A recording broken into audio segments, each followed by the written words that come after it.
Let me pause this. I'm going to show you guys. This is what it's like on this server.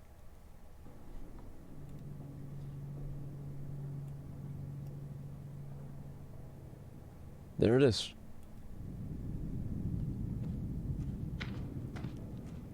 There's 2 people there, sitting there AFK. Welcome to Skeram. As you can see, we're in Ironforge today, and it's not the busiest it's ever been. It may surprise you to know that this footage was actually shot at 5 p.m. on a Friday, so pretty much prime time. Prime time! Ironforge is basically deserted, and not only Ironforge, as you can see here. Oh no. There's only about 20 level 60s online on the entire server. Oh my god. It's fairly normal. It's about all you'll see these How did that days. guy get his raid And here? it's similar for 1 through 59s. One... Again, fairly typical. You rarely see... Wait, that means there's less than 50 people. Period. Like 50, like, if they took everybody in the entire server, maybe you could make one raid. They can't even do AV. More than a few people in any major city, unless it's sort of our guild's raid night. Yeah. In which case you may get a few dozen.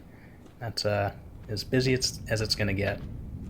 And we'll walk over here into the auction house so you can see that I'm not BSing you. You can tell by the auction house itself that we really don't have many players left. There's, on any given day, at between 400 to 800 auctions usually. Right now there's no purples up for any reason. There's no perpy boys on the auction house at all. That's actually so sad, man. Like, can you imagine like being on this server? Like, I don't know how Blizzard lets this happen, because they really need to do something and fucking make sure that the servers aren't dead, bro. Like, this is so stupid. A lot of the bare essentials that you'd be used to purchasing are just they've got to give people they've so got to be like, Skeram is by all accounts in a, let's just say, a unique position.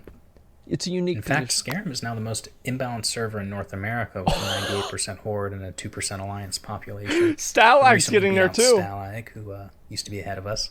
Oh and with the only other guild on the server leaving, that number will probably soon reach 1%. Oh my god. What was once a full server with queues has turned into a shell of what it once was. Yeah. Most of you have probably never experienced what it's like to plan a server in this state, and so I thought I'd share. What I tell you may surprise you, and I'd like to start with the soon-to-be sole Alliance guild on the server, my guild, 20 members. Please excuse the name. Kudwiku didn't used to be this big. In fact, we were a middling, mediocre guild full of people who just like to world PvP. But now you're the only guild on the server. What we are now, which is the largest, the last, and I guess by process of elimination, the best Alliance guild left on Skeram. We're all the simultaneously the best and the worst guild on the server. That's one of the best things about it, man. That's amazing. Weirdos, spurgs, yeah, loners, gold farmers, Russian power levelers, bots who auto-accept invites, Venezuelans who couldn't afford to transfer, plain stubborn idiots, and post-apocalyptic role players who had a sheer stupidity if remained on this godforsaken server through thick and thin. Mostly thin. As the server's Alliance population fled, we've made a concerted effort to hoover up the remains, and in the last 2 weeks alone, we've gained over 100 new members. And I expect with the only other guild leaving soon, we'll gain even more. That's I've insane. been surprised and saddened by how many people I've seen in this recruiting drive who didn't even know that joining a guild was an option. Because I played on as Skeram, so I'll whisper them, and I'll have been the first person like, how do I join a guild? Classic WoW experience. How can I be part of a guild? A lot of them are new players, or those with poor English skills. Wait, there's other people in the game? Like, imagine, like, this dude. There are people that log on. It's their first time ever playing Classic. And they probably get to, like, level, like, 13 before they see, like, wait, how's there another... Wait, is this, like, a quest giver? And they find out it's another player. It's so weird. Normal situation, and who think it's completely normal to have no social interaction while playing. Yeah, of course. So our hope is to provide a home for these people, and really just a group to play with for everyone who wants to stay here on Skeram, because we aren't leaving. You're not leaving. You know, in fact, considering the circumstances, we're thriving. You know, we clear Molten Core and Blackwing Lair, and we do 2 Onyxias no every world week. Buffs. You know, we run pre-mades, we do dungeons. No world buffs. Pretty much all levels, and we have world PvP groups. We have almost every recipe and enchant you could think to need. Not everyone, but almost But think about it, I'm like 90% sure that they wiped on Vale, because you look at 8 minutes left on his Mongoose. That means that he probably went all the way through Suppression Room, killed Broodlord, did the first trash packs, and now they're doing Fire Mod. They fucking wiped on Vale. Like, we wipe on Vale too, so it's okay. And we have 2 legendaries. Actually 3 now. So this shit-ass guild on a dead server has more legendaries than my guild. I mean, this is ridiculous, man. Like, Blizzard, if I don't get a Thunder Fury today, I'm gonna be pissed. Now that I think about it, because Parsifal just got his. In other words, we're a fairly typical How nice for him. functioning guild. How nice for him. Playing on a server like Skeram makes you appreciate having such a guild all the more, and it makes your connection with that guild even stronger. Most of us really still wouldn't be here if we didn't like the community we played with so much. Yeah, that's true. It's the main thing that we have to offer to anyone else. You know, we take everyone, every class, every spec, every level, every type of player, literally. Yeah, that you can I imagine, bet. And we just give them a chance to enjoy the game with others. That's it. I thought that was Blizzard's job. Blizzard needs to be paying these people because they're doing what Blizzard is supposed to be doing. This is Blizzard's job to make sure that players are interacting with each other and, you know, having fun and enjoying their time. And it's just, instead of that, Blizzard's profited off of a situation that's done the exact opposite and left their responsibility in the players' hands. What a cock in the ass. As we like to say, we weren't your first option or your second option or your third option, but yeah, we are your only option. And hey, I may be biased, but I think it's a pretty good one. Hey. Oh my god, dude. Oh my god. Black ass robe. I get that every week. Every fucking week we get that robe. I hate that robe. Yeah, the only option, dude.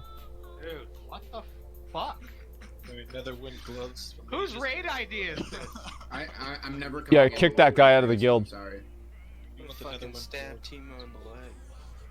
Lucifron is 99.9% Horde. Now, you might ask how we managed to accomplish all this. Let me see this. And after all, clearly 15-year-old WoW raids are right up there with climbing Mount Everest in terms of difficulty and skill required. That's what I read. How do we obtain potions and buffs with no auction house and no population, you wonder? Yeah, how do you do that? Well, it's easy. You farm them yourself, or you rely on your guildmates. Bro, this reminds me so much of, like, you know those apocalypse movies where there's like people that are roaming around and they come into an encampment and the encampment is like completely self-subsistence and they have like little farms inside of the encampment where they're growing flowers and, you know, corn, and then they go outside and maybe they hunt like a deer or something that they can find. It just reminds me so much of a fucking post-apocalyptic community. Except for this game isn't supposed to be Fallout. But it's somehow even more apocalyptic than that. This is crazy. We like to say that Skeram-US is a sort of hunter-gatherer society. We live off the land, and that which we can't obtain for ourselves, we barter for with those around us. Oh my god. It's the Stone Ages, basically, and we make it work for the most part. Wow. The bigger tryhards among us even get all our raid buffs every week, and we really rarely face any issues. In fact, we haven't been wiped going into MC or BWL in a while now. This may surprise you, given that Skeram is 98 going on 99%. Probably gonna change after this video, let's be real. I'm actually surprised that, like, there aren't enough Horde that are on this server that have their that have like their goal of just trying to make sure that they get every single last alliance off the server. I was like, that's how it was in phase 2. I'm surprised it's not happening here. That Horde, but it's the exact reason why Skeram is actually such an amazing place for a certain type of player. It's why a lot of us love it, and why you may even want to transfer here if you're that type of player. What the hell? World PvP. In fact, Skeram is a world PvP paradise. That is, if you're Alliance. There are still thousands of Horde milling about, and you'll find them in every zone, questing, farming, AFKing, or do a lot of AFKing in contested zones. Wait, so they're actually fighting and holding their own? I understand, but this isn't phase 2. They aren't all in 10 to 15 man groups loaded with consumables on Discord looking to find you and kill you. No, far from it, and In fact, a lot of them are unranked. You'd be So shocked there's at how just many 3 these of them people there never sitting even there encountered ganking an people alliance, one much at a less time. Killed one. When they see you, they often don't really know what to do and just sort of slowly backpedal away. That's true. I remember, like, back on... I was on Kel'Thuzad. Like, this is what happened with KT, too. So, like, there was a really big Horde guild on KT called Intent, and then Intent transferred to Alliance. Like, they basically betrayed the Horde. And whenever Intent transferred to Alliance, the entire Horde just died.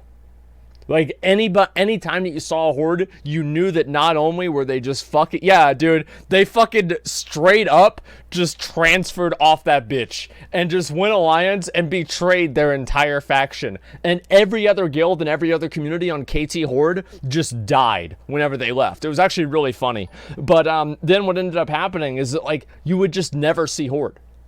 You would never see Horde anywhere at any time. It was probably as bad as this server is, except for it was on retail, so it didn't matter quite as much. Many of them are timid, others oblivious, but Yeah, very rarely are they aggressive. they're oblivious. I really can't They're like, emphasize "Wait, enough Alliance?" how cagey and prone to Oh, I read about fights that in a Skeram book Horde once. are. And if you do get attacked, you can be absolutely certain that there's a large group around, because otherwise they'll never engage you.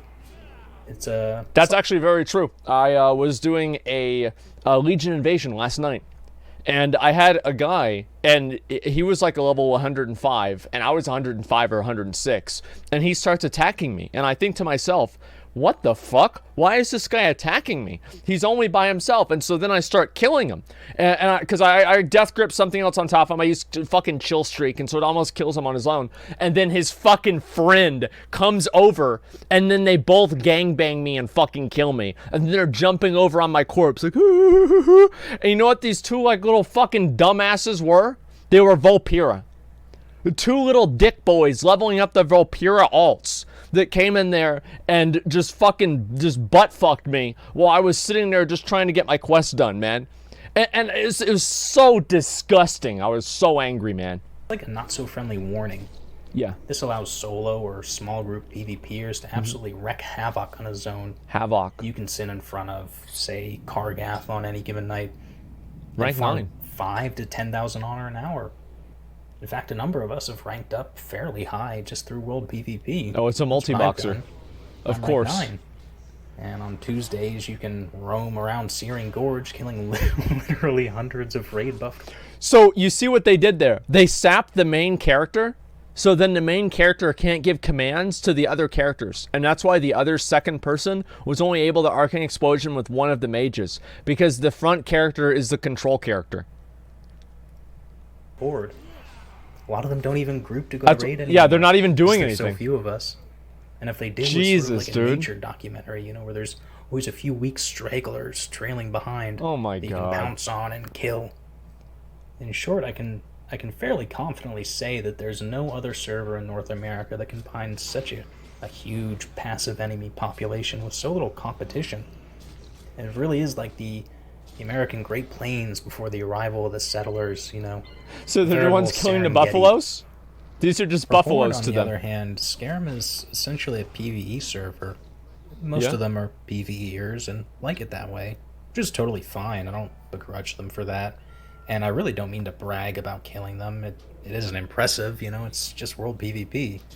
And it's a lot of fun. Yeah. But it isn't really the best part about PvPing as Alliance here. What What's is? so amazing, so unique, is the control. What was frustrating about Phase 2 for many people, and I think my earlier videos attested to it, was the lack of control you had as a minority faction. A lot of players Okay. felt that they were just there to be killed, and there was nothing they Yes. could do about it. That's pretty much Nowhere right. was safe, not even Ironforge. But on Yeah, Skeram not right even now, safe in your capital city. we're in total control. By that I mean, most Horde will never and can never engage in world PvP at all. They'll go weeks without it unless they encounter one of us roaming around. Mm-hmm. We are the determining factor as to whether they get to participate in this part of the game, especially given their passivity. This allows you to pick and choose your fights, whether you have stealth or you don't. You can create your own terms of engagement, decide who to kill and why. You can make friends, make enemies, and make an impression on the world around you. Every encounter you have is meaningful, not so much just for you, but for the Horde. Because you're the only person they see. I feel like there's like a weird parallel with like what he's talking about and like just being a hot girl, you know? Because like it's like anytime that you want, like you just interact with people and you know you hook up with them, it's okay, but you're in complete control of it. I don't know. I guess I'm explaining this wrong, but it's just like the first thing that I think of, dude. True. Yeah. All right. At least some of you guys get it. I have my own rules of who I fight, who I wave at, who I help. Yeah. And when you really do encounter a skillful opponent, you can have a fun, fair fight instead of dealing with 10 of them at once. Sometimes the lines can blur and the enemies you've been fighting in front of Kargath for 2 hours suddenly become your friends. And hey, the fuck? if the Horde want to try and relive Phase 2 and start running around in groups of 10 to 15 on their mounts searching for us, yeah, then we can just leave or AFK. And then no more world PvP for them. Not for a long while. We are it. So they control the entire situation. No more honor. No more good times. All right, fine. We're gonna leave. We're going home. Get to play it all. And a number of Horde nice have become a rolling alliance to experience this for themselves. And most of the really toxic players have quit or transferred anyways. This is really funny. What we're left with isn't a perfect server by any means, but no, it's not. It does surprisingly have its benefits, which I wanted to share with you, and most of all, it's home for me and my guild. Mm-hmm. It's the place we played on from the first day the game launched. That's cute. Where we plan to stay until Blizzard perhaps mercifully puts an end to the bizarre social experiment that is Skeram. I kind of like that. I think that's really interesting how this happened. And like in general, I think it's probably one of the most interesting things about Classic is the way that the different servers have kind of turned into being different like communities and stuff, and social what is the word? The emergent social